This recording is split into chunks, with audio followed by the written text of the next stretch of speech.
Hello, and welcome to my skips tutorial for Spyro Attack of the Rhynocs at 80%. I'm Breadghost. I'm the current world record holder as of the making of this skips video. Attack of the Rhynocs at 80% is a very dynamic speedrun. There's a big gem route you have to follow, at least you need to pay out money bags at the end.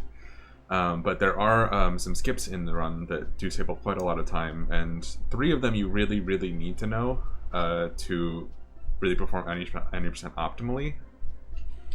But the first one I'm going to go over is called Bug Clip. It's not a huge skip, but it does save a significant amount of time in such a short category. It's right here in Fairy Library, right at the beginning of the run. I just wanted to include this one just because it's really cool looking, and it also saves like 4 or 5 seconds, which is quite a lot. So let me just see if I can get it real quick. It's a little random, as it relies on where the Flutterbug is flying.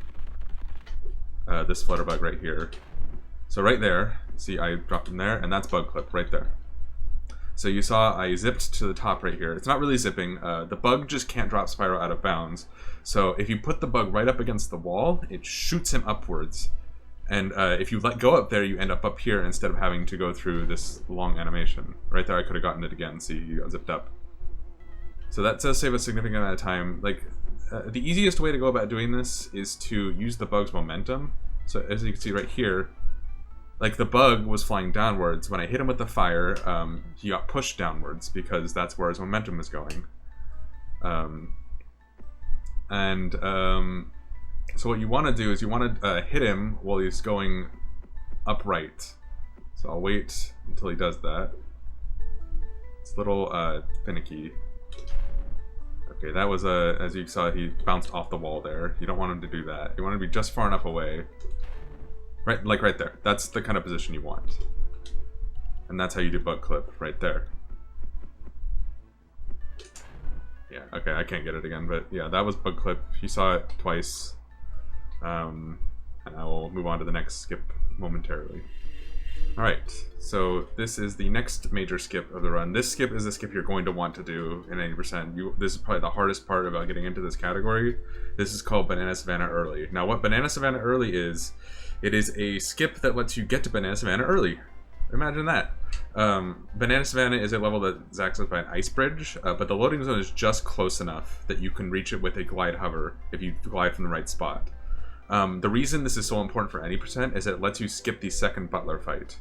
There's an item in Banana Savannah you absolutely need to complete the game, so you have to go there. But if you go to get the Breath Mint to go to Banana Savannah, to get the powered up Ice Breath to go there, you will have to fight Butler a second time when you come back.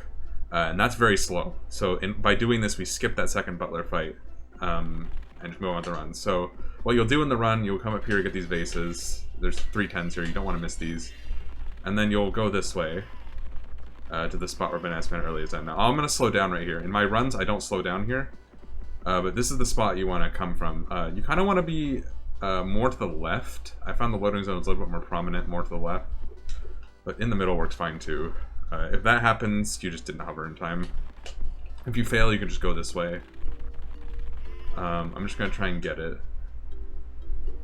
It's easier for me personally when you're just doing it while moving. So if you see the screen fade like that, you know you got it. You hit the loading zone, you're in Banana Savannah, you drown like this. And you move on with the run as normal. I want to show it moving, because I'm actually way more consistent with it moving. It's not as hard as it looks, but you do want to have some speed, because Spyro does conserve some momentum in the air, which is why moving Banana Savannah is early, which it may seem daunting at first. You may fall in the water a few times, like that. That time I think it was too far to the right.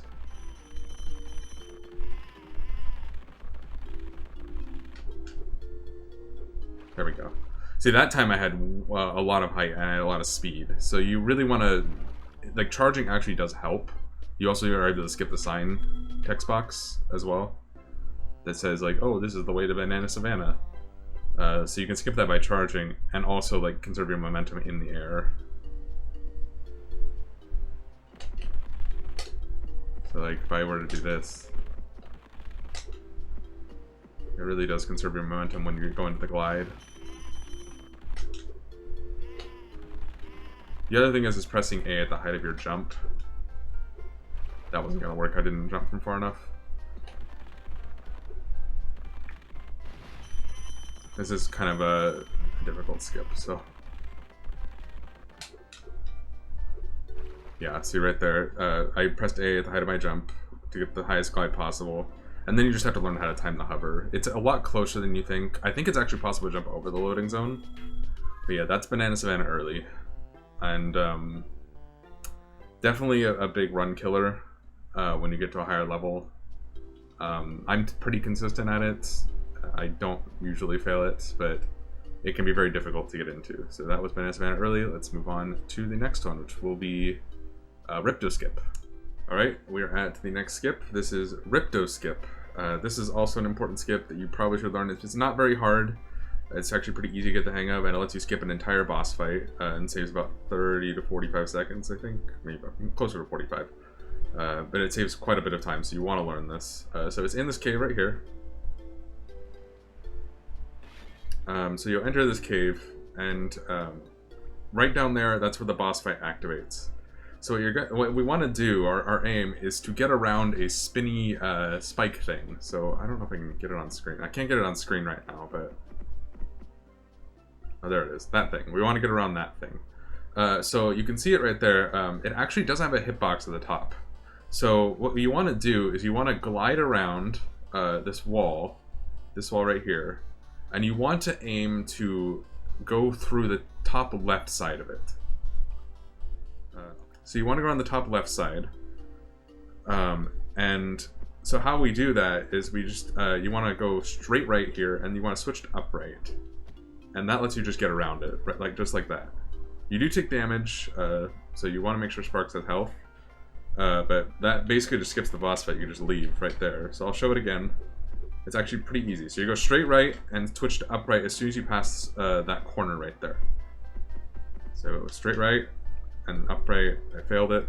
If you fail it, you can just die. It's actually faster to die once rather than do the fight. So straight right and upright. It's a little bit of a timing thing. It's not right when you pass the corner. It's more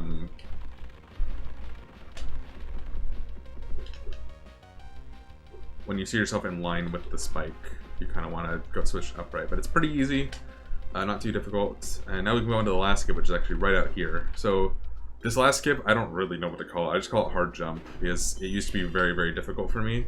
But recently I found a consistent setup. So sometimes it helps to have less visual here, so I get rid of the barrels and the banner usually. So for this one, we're trying to get up onto this cliff. Now on this cliff are many, many gems. There's a 25, there's 5 10s, 3 5s. It's just a lot of gems. You cannot miss this cliff for any percent. This is actually required, mandatory to go fast, unless you want to go out of your way to get extra gems elsewhere. So this is just a gem route sort of thing. So what I like to do here, I like to get myself right up against this wall, lined up, right up against it, just like this. And you're gonna need some momentum here, so you gotta be at the very far back, so you can actually get enough momentum to get around. So I go to this, just like that. You want to get around this side of the pineapple. The geometry here is just low enough at this spot to where you can get up here. I used to do it where I would try to get up here, but the geometry is a little higher, and it's actually really difficult because this corner is here. It's easier to just go down right, switch to right, and you're up there. And the hover is just timing.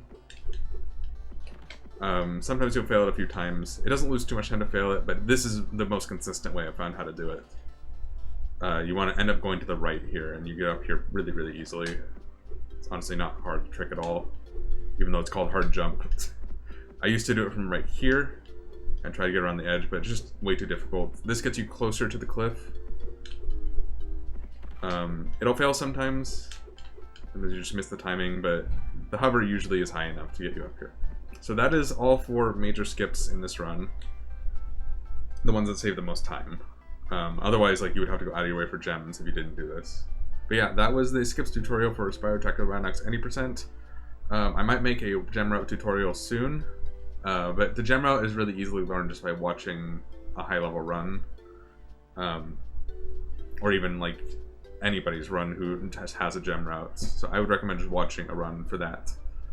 But yeah, thanks for watching this tutorial, and Maybe I'll make more tutorials of this game soon. Maybe I'll make a 100% tutorial soon, actually. That'd be a good idea. At least for, like, routing and stuff. Anyway.